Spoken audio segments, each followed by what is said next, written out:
Nesta videoaula eu vou ajudar você a entender como determinar qual é essa matriz A que funciona de acordo com estas restrições. Mas o que significa tudo isso? O A é o nome da matriz.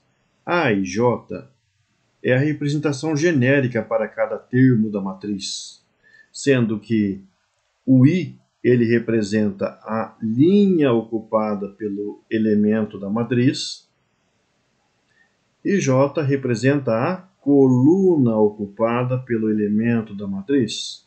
Espera aí que eu já te explico. Além disso, nós sabemos que o tipo dessa matriz é 3×3, ou seja, ela tem 3 linhas e 3 colunas. Se a matriz tem 3 linhas e 3 colunas, a gente pode representá-la genericamente usando esta notação, que vai nos fornecer a seguinte matriz. Eu vou pensar no primeiro elemento aqui da primeira linha. Então, esse elemento está na primeira linha e na primeira coluna. Logo, esse elemento terá o I valendo 1, por estar na primeira linha, e o J também valendo 1, por estar na primeira coluna. O segundo elemento dessa primeira linha, então vai ser o A1, 2. Por quê? Porque ele ocupa a primeira linha e a segunda coluna. Ainda nós teremos na primeira linha o A13, que é o elemento da primeira linha e da terceira coluna. Então, aqui nós temos a primeira coluna, a segunda coluna, a terceira coluna, para esta primeira linha. A primeira linha já está completa nesta representação genérica. Por quê? Porque nós temos 3 colunas nessa matriz. Na segunda linha, então nós vamos ter os elementos tais que o índice I será sempre 2. Não é ele que marca a linha. Então nós teremos A2, 1, porque esse elemento está na segunda linha e primeira coluna. O que está aqui é o A2, 2, porque ele está na segunda linha e segunda coluna. E o último elemento dessa segunda linha é o A2, 3. A mesma coisa a gente pode fazer para o A3, 1, A3, 2, A3, 3. Mas o que é isso? São os elementos que estão na terceira linha. Veja o primeiro índice deles, que é o I. O I vale 3. Então, todos eles estão na terceira linha. Esse A31 está na terceira linha, primeira coluna. Terceira linha, segunda coluna. Terceira linha, terceira coluna. Mas a gente pode e vai determinar quais são os elementos dessa matriz. Como? De que maneira? Usando essas regras que foram dadas. Então veja que essas regras dependem do I e do J, tanto para determinar o valor do elemento, quanto para determinar qual regra a gente vai usar. Então, por exemplo, se a gente pensar no A11, o I, neste caso em particular, vale 1 e o J também vale 1. Lembre-se lá da notação genérica. I vale 1 e J também vale 1. Portanto, eles são iguais. Em qual dessas duas regras nós temos esta condição de igualdade? Olha a primeira. Se o I for maior ou igual ao J, então nós temos que somar o I com o J. Aqui nesse caso, então nós vamos ter que somar o valor do I com o valor do J. Em particular, o valor do I é 1, e nós vamos somar com o valor do J, que também é 1. 1 mais 1, 2. Então, aí está o elemento que está na primeira linha e primeira coluna. É o 2.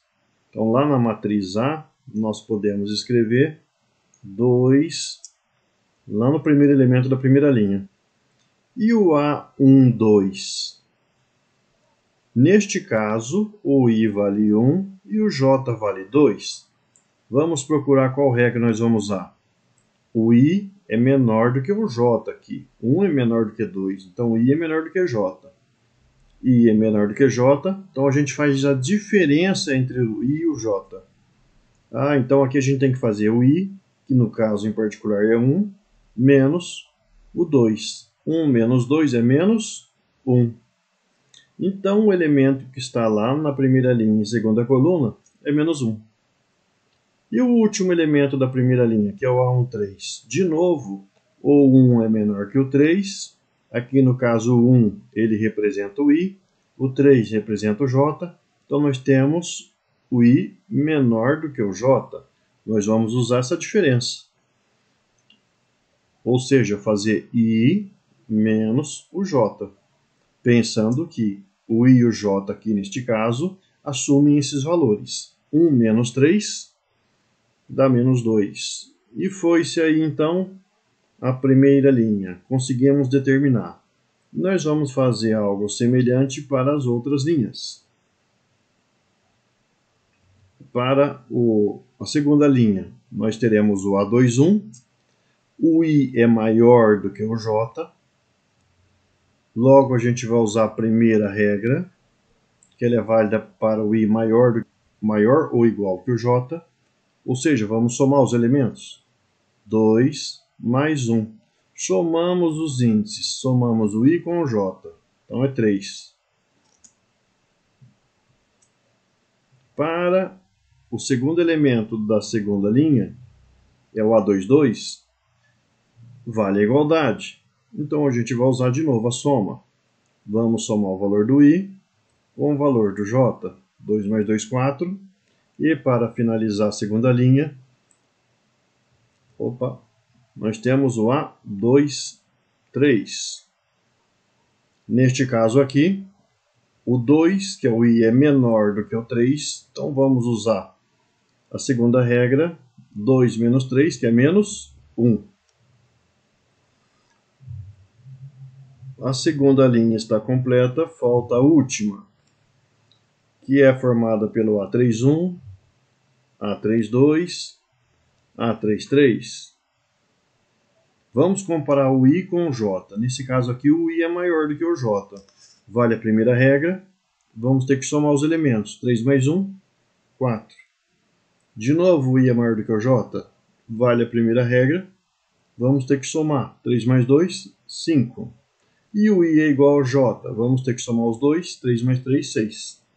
Então aqui nós teremos 4, 5, 6. E aí está a matriz A, que é uma matriz quadrada, porque ela tem a quantidade de linhas igual à quantidade de colunas, ou seja, o tipo é 3 por 3. Quando isso ocorre, a gente também pode dizer que a matriz é quadrada de ordem 3. A diagonal principal é a diagonal formada por esses elementos, que é o A11, A22 e A33. E essa outra aqui é a diagonal secundária, formada pelo A31, A22 e A13. Mas isso já é uma outra história para uma outra videoaula.